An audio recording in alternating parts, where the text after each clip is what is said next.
विराट कोहली की आज बात करेंगे।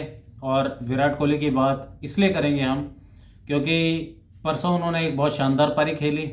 और जिस हिसाब से वो क्रिकेट खेलते जा रहे हैं और खेल भी रहे थे, अगर उनको और मौका मिलता रहता यानी कि टेस्ट मैचेस का, तो बहुत बेहतरीन आंकड़े हो सकते थे उनके।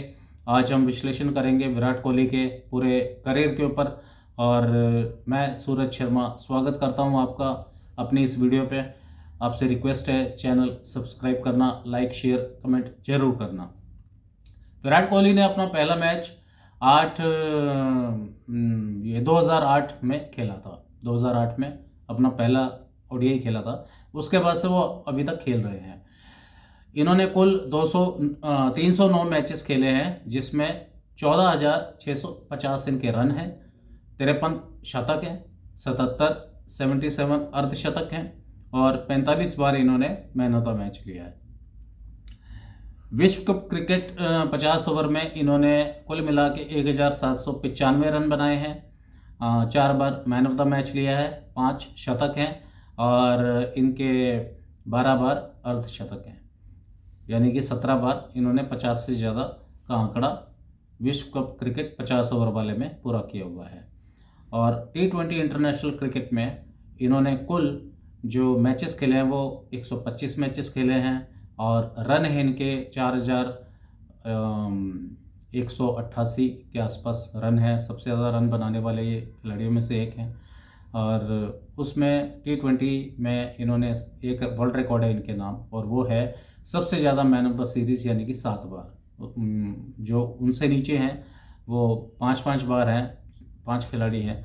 उसमें से एक तो सूर्य कुमार यादव हैं, उन्होंने भी 5 बार लिया है, लेकिन 7 बार विराट कोहली के नाम है और वो शायद इन्हीं के नाम रहेगा, ये लगता ऐसा ही है।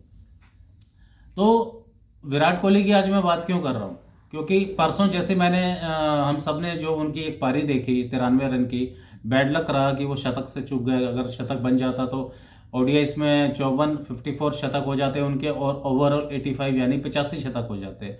तो ये बात आज मेरे जहन में क्यों आ रही है और ये हम सबके जहन में भी आ रही होगी कि अगर विराट कोहली ने टेस्ट क्रिकेट ना छोड़ी होती तो अभी जो 1 साल 1.25 साल और ओडीआईस खेलेंगे, इतना ही समय वो टेस्ट मैचेस अगर खेलते रहते तो वो 100 शतकों का आंकड़ा पार कर सकते थे, जो सचिन तेंदुलकर के नाम है। और कोई भारतीय अगर उस आंकड़े तक पहुंचता तो बड़ी खुशी की बात होती और गौरवपूर्ण बात होती कि भाई देखो, भारत की तो क्या ही बात है। लेकिन जो पिछले साल मई 2025 में जो बीसीसीआई सेलेक्टर्स और कोच ने जो किया, मैं सबको दोषी मानता हूं कि इन्होंने इंग्लैंड के दौरे से पहले मई में रोहित शर्मा से कप्तानी छीनी टेस्ट क्रिकेट में से। अब रोहित शर्मा ने फिर कुछ सोच के ही संन्यास लिया होगा, तो उनको देखते हुए विराट कोहली ने भी संन्यास लिया।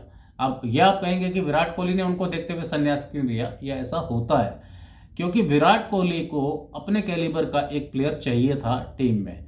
और ये दोनों प्लेयर्स जो खेल रहे हैं अभी तक, ये शुद्ध 50 ओवर वाली क्रिकेट, ओडीआई क्रिकेट और रणजी ट्रॉफी, दिलीप ट्रॉफी, जितनी डोमेस्टिक क्रिकेट है वो सब खेल के आए हैं टीम में। ये आईपीएल से आए हुए प्लेयर नहीं है। बाकी आप जितने खिलाड़ी देख लें इन दो के अलावा, वो सारे आईपीएल की देन है, सब A to Z। कोई एक आधा और हो सकता है शायद रविंद्र जडेजा शायद, बाकी सब आईपीएल की देन है। तो जब एक खिलाड़ी देखता है कि मेरा साथी बाहर जा रहा है, कुछ सोच के जा रहा है, तो मुझे भी चले जाना चाहिए। ये 2024 T20 विश्व कप के बाद भी हुआ था। जब विराट कोहली ने संन्यास लिया था तो रोहित शर्मा ने भी ले लिया था। तो यही पिछले साल हुआ, जब रोहित शर्मा ने टेस्ट क्रिकेट छोड़ी तो विराट कोहली ने भी छोड़ दी। क्योंकि हर बंदे को अपना जोड़ीदार चाहिए होता है किसी भी जगह पे, जहाँ पे भी वो।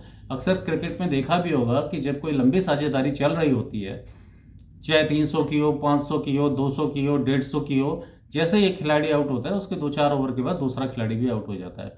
कुछ मानसिकता पे असर पड़ जाता है इस चीज़ का, और ऐसा ही हुआ भी है। तो कहने का मतलब ये है कि अगर विराट कोहली खेलते रहते टेस्ट क्रिकेट पे तो हो सकता है उनके 100 शतक पूरे हो जाते, क्योंकि टेस्ट क्रिकेट में उन्होंने 123 मैचेस खेले हैं, 30 शतक हैं, 31 अर्धशतक हैं, 10 मैन ऑफ द मैच हैं। तो एक अच्छा रिकॉर्ड है। तो दोनों फॉर्मेट अगर ये खेलते रहते तो 14-15 शतक 1.5-2 साल में आना इनके लिए कोई बड़ी बात नहीं थी। हो भी सकता था, नहीं भी हो सकता था, लेकिन हम तो ये मानेंगे ना कि हो सकता था। तो हो सकता था को जो इम्पॉसिबल कर दिया, नामुमकिन कर दिया, वो तो बीसीसीआई ने किया ना, सेलेक्टर कोच ने किया ना, कि एक ऐसी उन्होंने, मतलब अब मैं इसे क्या कहूँ, ज़्यादा कुछ हार्ड वर्ड्स नहीं कहना चाहता, लेकिन ये नाइंसाफ़ी थी। ऐसा नहीं करना चाहिए था, ना रोहित शर्मा के साथ और ना ही विराट कोहली के साथ। बहरहाल अब विराट कोहली के सामने क्या है, अब ये ओडीआईज खेल रहे हैं। इन्होंने बड़ी शानदार उपलब्धि हासिल की है। परसों के मैच के बाद 28,000 अंतर्राष्ट्रीय रन पूरे किए। सचिन के बाद दूसरे नंबर पे हैं ये। सचिन ने 624 पारियां खेली, 644 पारियां खेली सचिन ने, और 624 खेली विराट कोहली ने। थोड़ा फर्क इसलिए है 20 मैचेस का, क्योंकि इसमें मैं सचिन को थोड़ा सा मार्जिन दूंगा।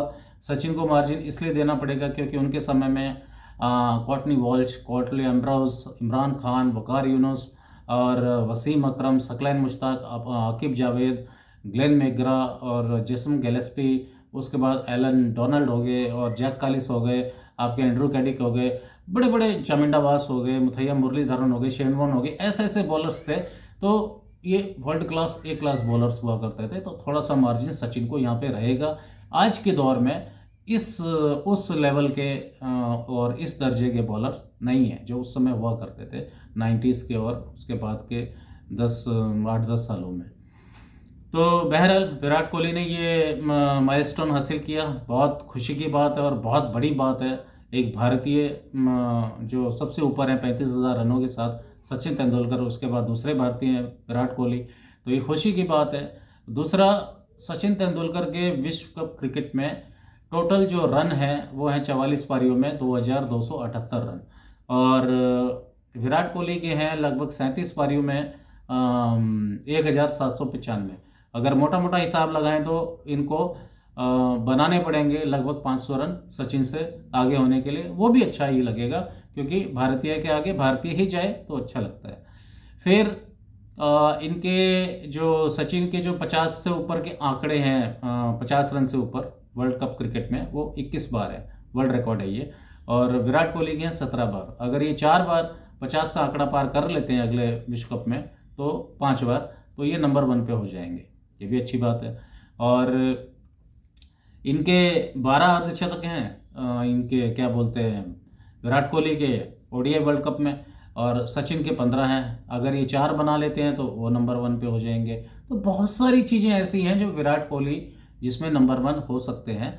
ये मैं क्रिकेट की बात कर रहा हूँ, ओडीआई क्रिकेट की बात कर रहा हूँ। टेस्ट क्रिकेट में तो खैर सचिन सबसे ऊपर हैं वर्ल्ड क्रिकेट में, इंडियन क्रिकेट में वो तो अब एक अलग इतिहास बन चुका है टेस्ट क्रिकेट का। तो वहाँ तक तो पहुँचना अब किसी भी खिलाड़ी के लिए नामुमकिन है। एक जो लग रहा था विराट कोहली की तरफ से, वो पॉसिबिलिटी ख़त्म हो चुकी है।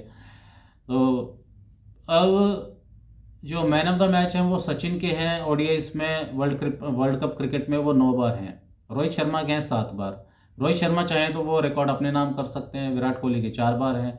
और रोहित शर्मा के वर्ल्ड कप क्रिकेट में जो कुल रन हैं वो 1575 के कुछ हैं, और ये चाहें तो ये भी नंबर 1 हो सकते हैं। और सबसे ज़्यादा शतक भी इन्हीं के नाम है, रोहित शर्मा के नाम वर्ल्ड कप क्रिकेट में 50 ओवर वाले में। और इनके शतक एक ही संस्करण में 7 शतक सबसे ज़्यादा है। विराट कोहली के एक ही संस्करण में सबसे ज़्यादा रन है 765। तो सचिन, रोहित और विराट, ये 3 ऐसे खिलाड़ी हैं जिनके नाम, मतलब ऐसे ऐसे रिकॉर्ड्स हैं जो वर्ल्ड के किसी भी बल्लेबाज के लिए हासिल करना अब मुश्किल होता जा रहा है आने वाले हर एक मैच के साथ। रोहित के नाम तो जो एक ऑलरेडी जो 2 रिकॉर्ड लगे हुए हैं, सबसे ज़्यादा छक्के 650, ओडीआईस में 355 सबसे ज़्यादा, T20 में 205 सबसे ज़्यादा, वर्ल्ड कप ओडीआई क्रिकेट में 54 सबसे ज़्यादा, T20 में इंडिया की तरफ से 50 सबसे ज़्यादा, और फिर 3 डबल 100 ये, और उसमें से भी एक 264 जो हाईएस्ट वर्ल्ड रिकॉर्ड है वो। तो कुछ चीज़ें तो ऐसी हैं जो रोहित शर्मा ने ऐसी कर दी हैं। रोहित शर्मा ने एक ही संस्करण में सबसे ज़्यादा वर्ल्ड कप क्रिकेट में 55 जो शतक लगाए हैं, वो भी मुश्किल सा लगता है, 5 शतक बहुत ज़्यादा होते हैं। तो विराट कोहली के लिए एक शतक बना सकते हैं, नंबर 1 बन सकते हैं वो शतक। एक ही पूरे वर्ल्ड कप क्रिकेट 50 ओवर का देखें, उनके 5 शतक हैं। अगर वो 3 शतक बना ले तो रोहित से आगे हो जाएंगे। लेकिन रोहित भी खेल रहे हैं तो कुछ ना कुछ उनकी तरफ से भी आएगा। और बहरहाल विराट के पास बहुत कुछ है अभी हासिल करने के लिए, लेकिन बात फिर वहीं आती है कि काश 2025 में वो ना हुआ होता जो हुआ था। और अगर विराट टेस्ट क्रिकेट, रोहित शर्मा दोनों खेल रहे होते तो जो हमने अभी ये सीरीज़ हारी थी हाल ही में साउथ अफ्रीका से 2-0 से, हम ये सीरीज़ भी नहीं हारते, बल्कि हम 2-0 से जीत जाते। ये पक्की बात थी। अगर ये दोनों टीम में होते तो हमने ये सीरीज़ जीत जानी थी। और जब एक गैप आता है, क्योंकि ये दोनों अब टेस्ट क्रिकेट में नहीं है, तो थोड़े थोड़े टाइम के बाद 2 महीने 3 महीने के बाद इन्हें ओडीआई खेलने का मौका मिलता है।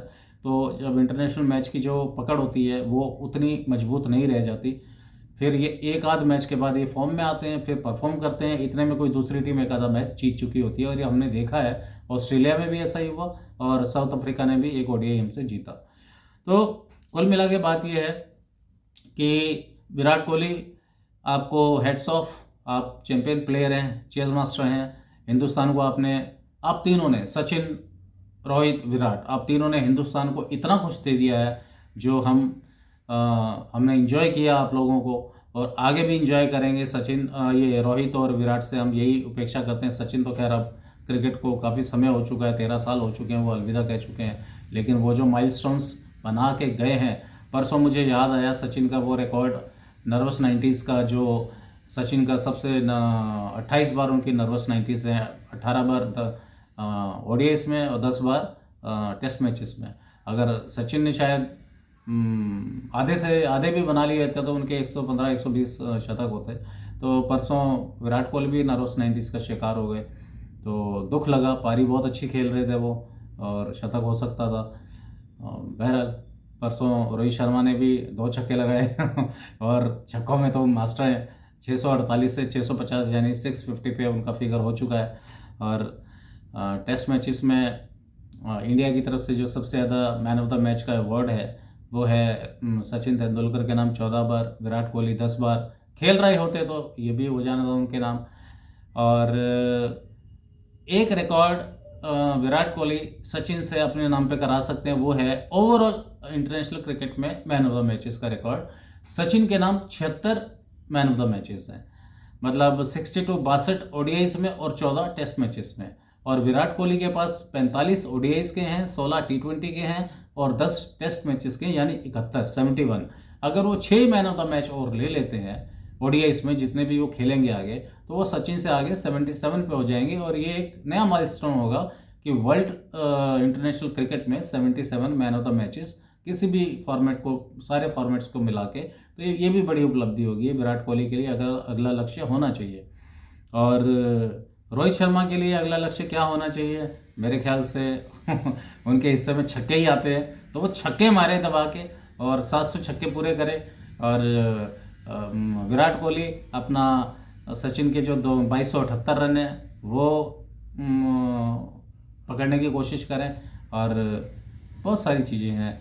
अब वर्ल्ड क्रिकेट में जो सबसे ज़्यादा man of the match test matches में है वो जैक कालिस के 23 बार, मुथैया मुरलीधरन के 19 बार, और तीसरे नंबर पे मेरे ख्याल से वसीम अकरम और शेन वॉर्न है 17 बार कंबाइंड। तो भारत की तरफ से सचिन तेंदुलकर 14 बार। ये याद रखें, मैन ऑफ द मैच की मैं बात क्यों कर रहा हूँ, ये भी रिकॉर्ड्स में एक आ जाती है बात कि कौन खिलाड़ी कितनी बार क्रिकेट खेलते हुए सर्वश्रेष्ठ चुना गया है। तो विराट कोहली 71 बार हो चुके हैं, सचिन तेंदुलकर 76 बार थे, 6 इन्हें और चाहिए और वो ओडीआईज में हो सकते हैं और नंबर 1 हो सकते हैं मैन ऑफ द मैचेस में। तो ये चीज़ें होती हैं। तो विराट कोहली के सामने अभी छोटे छोटे 2-3 लक्ष्य हैं, अगर वो हासिल कर लें वर्ल्ड कप 2027 तक, तो कुछ चीज़ें हमेशा हमेशा के लिए यादगार हो जाएंगी। सचिन तेंदुलकर की तो खैर बहुत सारी पूरी किताब लिखी जा सकती है। विराट कोहली के नाम कुछ चीज़ें आ जाएंगी जो नंबर 1 रहेंगी। रोहित शर्मा के नाम ऑलरेडी कुछ चीज़ें हैं जो नंबर 1 है, जैसे 3 दोहरे शतक, हाईएस्ट स्कोर 264 का, सबसे ज़्यादा छक्के ओडीआईस में, टी20 में, वर्ल्ड कप में सबसे ज़्यादा छक्के। तो बहुत सारी ऐसी चीज़ें हैं। बहरहाल जो होना था हो गया। पिछले साल जो घटा अच्छा नहीं घटा, जो बीसीसीआई ने किया इन दोनों के साथ। अब उम्मीद करते हैं कि अब बिना किसी रुकावट के इनको जो इनकी ओडीआई नेचुरल क्रिकेट है वो खेलने दी जाए और अपनी परफॉर्मेंस दे के ये 2027 का विश्व कप भारत को जिताएं। और हम ये उम्मीद करते हैं अपने बीसीसीआई कोच और सेलेक्टर से कि इनके इनका प्रोत्साहन बढ़ाएं और इनको हौसला और हिम्मत तो खैर कमी नहीं है इनके अंदर, लेकिन फिर भी मैनेजमेंट का साथ खड़े होना बहुत ज़रूरी होता है। और हम उम्मीद करते हैं अगर ये दोनों पूरी बाकी की टीम के साथ मिलकर परफॉर्म करेंगे तो वर्ल्ड कप 2027 हमारा ही होगा। नमस्कार, चैनल सब्सक्राइब करना। जय हिंद।